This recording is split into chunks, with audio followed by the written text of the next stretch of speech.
Bonjour à tous. On s'est déjà demandé comment les plus grandes fortunes gèrent vraiment leur argent. On va oublier les conseils de base qu'on entend partout. Aujourd'hui, on ouvre le capot, on regarde la mécanique interne et on va surtout découvrir l'ingrédient un peu secret qu'ils utilisent pour non seulement s'enrichir, mais surtout pour le rester. Voilà la question centrale. Comment font-ils pour jongler entre l'immobilier, les actions et ce fameux capital investissement? En répondant à ça, c'est comme si on déverrouillait un coffre-fort. On va voir la logique derrière tout ça. Parce que le vrai jeu, ce n'est pas juste de gagner de l'argent, c'est de le garder.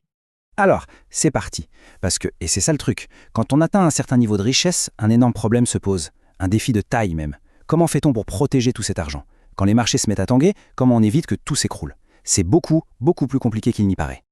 Et c'est là qu'on assiste à un grand virage. À partir d'un certain point, l'objectif principal, ce n'est plus la course effrénée à la création de richesse, non. La priorité, ça devient la préservation. La stratégie devient donc défensive. On ne cherche plus seulement à faire grandir le trésor, on construit une forteresse autour pour le protéger. Pour le long terme et pour les générations qui suivent. Ok, alors regardons les fondations de cette forteresse. Les deux piliers que tout le monde connaît, ou en tout cas croit connaître, les actions et l'immobilier. C'est vraiment la base de tout. Pour bien piger comment ça marche ensemble, on va utiliser une image. Pensez à une voiture de sport. Les actions, c'est le moteur V12, surpuissant. Ça pousse fort, ça va vite, c'est fait pour la performance, pour la croissance. Mais ça peut aussi être brutal avec pas mal de secousses. L'immobilier, de son côté, c'est le châssis. C'est la structure solide, stable, qui colle à la route et qui absorbe les chocs. Ça fournit une base robuste, un trajet beaucoup plus confortable, notamment grâce aux revenus réguliers qui tombent. Mais alors, comment on fait pour équilibrer tout ça? Un moteur qui tire d'un côté, un châssis qui stabilise de l'autre, c'est bien. Mais on sent qu'il manque quelque chose, non? Il manque une pièce maîtresse pour que la machine soit vraiment performante et fiable. Parce que juste ces deux éléments, ça ne suffit pas toujours. Et cette pièce manquante, cet ingrédient secret, le voici. On entre maintenant dans un monde un peu moins connu du grand public, le capital investissement, ou private equity comme on dit souvent. C'est vraiment ça l'élément qui fait toute la différence. C'est ce qui distingue les portefeuilles standards de ceux des investisseurs les plus pointus. Alors, le capital investissement, c'est quoi au juste? En gros, c'est investir son argent dans des boîtes qui ne sont pas cotées en bourse, des entreprises privées. C'est un peu comme dans l'émission « Qui veut être mon associé ?», où on mise sur une start-up, mais imaginez ça à une échelle bien plus grande. C'est l'idée de rentrer dans le jeu avant tout le monde, quand l'entreprise n'est pas encore un géant connu de tous. Et le processus, il est assez simple à comprendre en 3 étapes. D'abord, on rassemble l'argent des investisseurs dans un gros fonds commun. Ensuite, avec ce fonds, on achète des entreprises et surtout, on s'implique pour les faire grandir, pour améliorer leur valeur. Et la dernière étape, quelques années plus tard, c'est la sortie. On revend l'entreprise avec l'idée, bien sûr, de faire une belle plus-value. C'est donc un marathon, pas un sprint, une stratégie de long terme où on met vraiment les mains dans le cambouis. Alors, si on reprend notre image de la voiture, on avait le moteur, les actions. On avait le châssis, l'immobilier.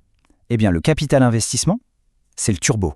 C'est la pièce qui vient suralimenter le moteur pour lui donner une accélération explosive. C'est conçu pour aller chercher de la croissance à très haute vitesse, en dehors des sentiers battus des marchés boursiers.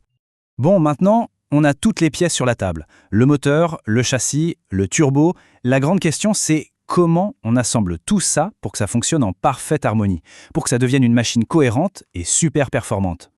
C'est là que la magie opère. Chaque élément a un rôle bien défini et ils se complètent les uns les autres. On a les actions pour la croissance et la liquidité, c'est l'argent facilement accessible si besoin.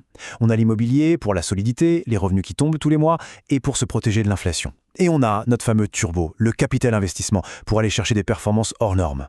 C'est un véritable écosystème, un ballet parfaitement orchestré. Alors concrètement, ça donne quoi en termes de répartition? Voilà une idée de ce à quoi ça peut ressembler. Évidemment, les proportions peuvent changer d'une personne à l'autre, ce n'est pas une science exacte. Mais ce qui est crucial, ce n'est pas tant le pourcentage au chiffre près, c'est bien la présence de ces 3 blocs. C'est cette structure à 3 piliers qui donne au portefeuille à la fois sa puissance et sa capacité à encaisser les coups. Donc, si on devait résumer en quelques points, d'abord, le but est double. Protéger ce qu'on a et le faire grandir.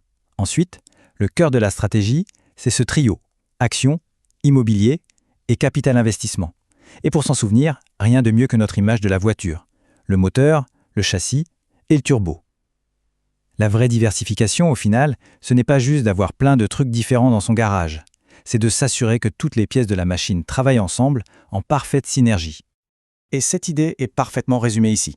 L'objectif n'est pas de posséder une collection d'investissements, mais bien de construire un portefeuille qui se comporte comme une seule et même machine bien huilée. C'est exactement ça.